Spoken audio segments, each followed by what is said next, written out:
Today we are talking about overcoming circumstances, and today I have a success story from the book The Law and the Promise by Neville Goddard that I would like to share with you and allow this amazing story to guide us through understanding that we don't need to react towards circumstances, and most importantly, we don't need to settle for what we don't want. We can get exactly what we have imagined. It's so amazing and I'm very excited about sharing this with you.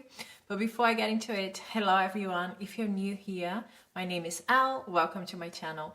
If you're in need of coaching, go to my description box. All information is there. But right now, let's get into today's topic.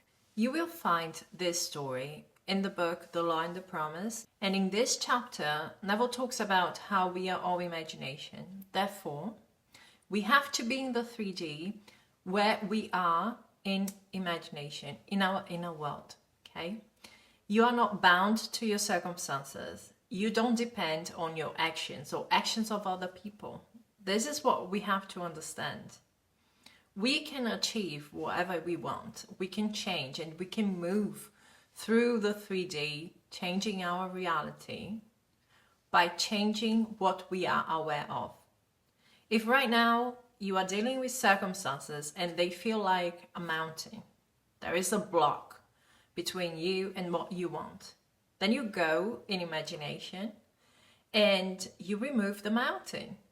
You go straight to the reality that you want to experience without even thinking about the block. It's not there anymore. It's not stopping you. It doesn't matter. As Neville said, you have to move from things as they are to things as they ought to be. You correct the 3D by correcting the contents of your mind. And you observe the 3D as information. It's helping you. It's telling you exactly what's not working for you anymore. And when you know that, then you correct it in imagination for you and others. So the story that we are talking about today is the story of a doctor and his wife. They bought a lot and built a 2-story building for them, their living quarters and offices. And they left enough space on that lot to build a second building, an apartment building, as an extra source of income. The problem for them was that because of the mortgage they had on the lot and the first building, they were not able to save enough money to build the second building. And it stayed in that dream, okay? But learning about manifestation, conscious creation, what they did was they decided to put the law to the test. They decided to use controlled imagination to achieve their goals. Putting the law to the test means that you experience in imagination what you want as if it was a fact right now. You forget, you completely disregard your circumstances. You're not thinking about it. You go straight to the end. So that's what they did. They forgot about the money and they went in time and space to a place where they already had the building. All of this in their imagination. But the first step to make this more real, they physically draw the plan of the building. And this is something that I like to do. Before I imagine a scene, typically I write it down. Who is in the scene? Where are we? What are we talking about? What's the situation? I create that scene so that it's more organized and I can more easily get into the mood of being in that place, experiencing that reality. Thinking from the end, from owning the apartment building and having all the units occupied, they created several scenes that implied the same thing. This is something that I like to do as well.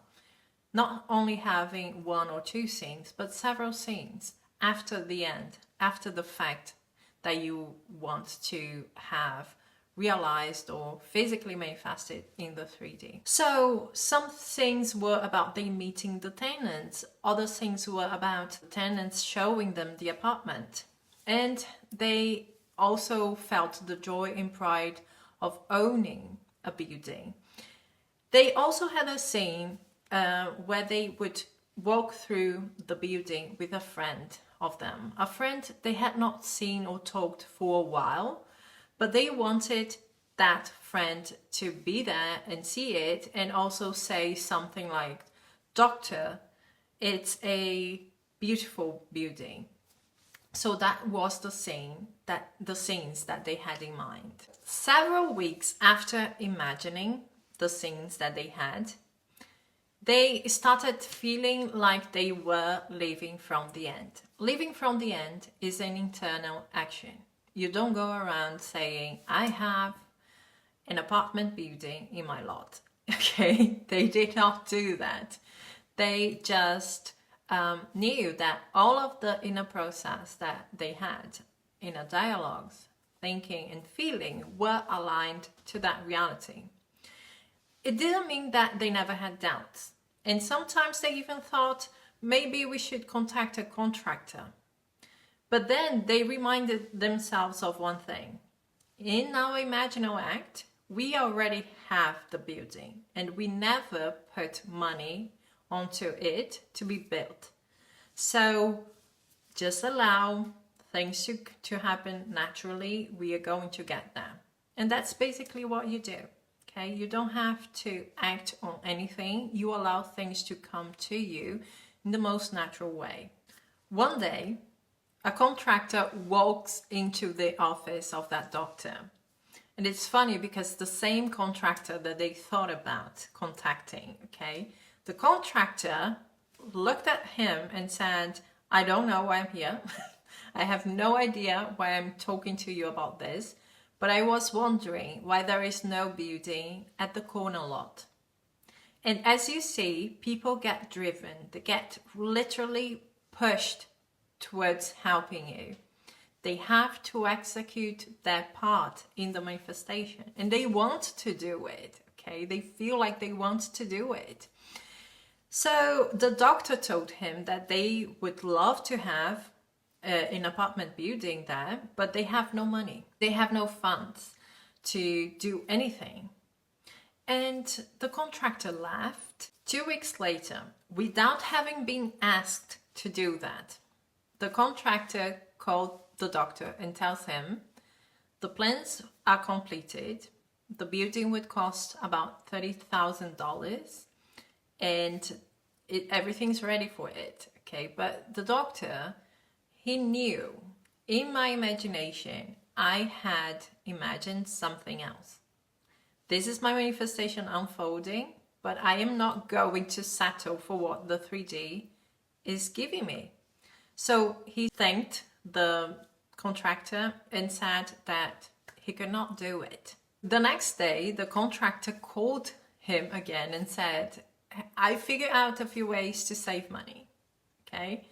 But the doctor said, "No, thank you, we cannot do it." He knew deep within, because within they already were in that state where they had the building. So they knew the funds would come to them. 2 days later, the contractor calls again and say, "I talked to a finance company and they are willing to finance the project with the exception of a few $1,000s. What did they do? No, thank you. They were very polite about it, but they were like, "We cannot do it. We don't have the funds." The next day, the contractor walks into the building and tells the doctor, "I am going to finance the building. I'm going to build it. And you can pay me with the profits of what you make out of the units." And they agreed. They signed the papers. And you know what? Before the building was completed, they had already rented out all of the units. All of the scenes that they had gone through in imagination objectified themselves, inclusive the one with the friend. This is it, guys. You don't have to settle. You don't have to react. You don't have to get angry and waste your time and your emotions and anything, your energy, on the 3D that you don't want. Go to the end in your imagination. Experience what you want to experience and allow the world to change. Allow yourself to be led to the situation that you want to experience. Stop looking around. If you can see the end right now, it's because you're not there yet. Okay? When you are there, you are going to know it. Enjoy your life. Focus on yourself. Do your thing. And don't worry. That's what manifestation is about. Free yourself by using your imagination. Okay? So that's it from me, guys. Thank you so much for being here. We are going to talk soon. Bye-bye.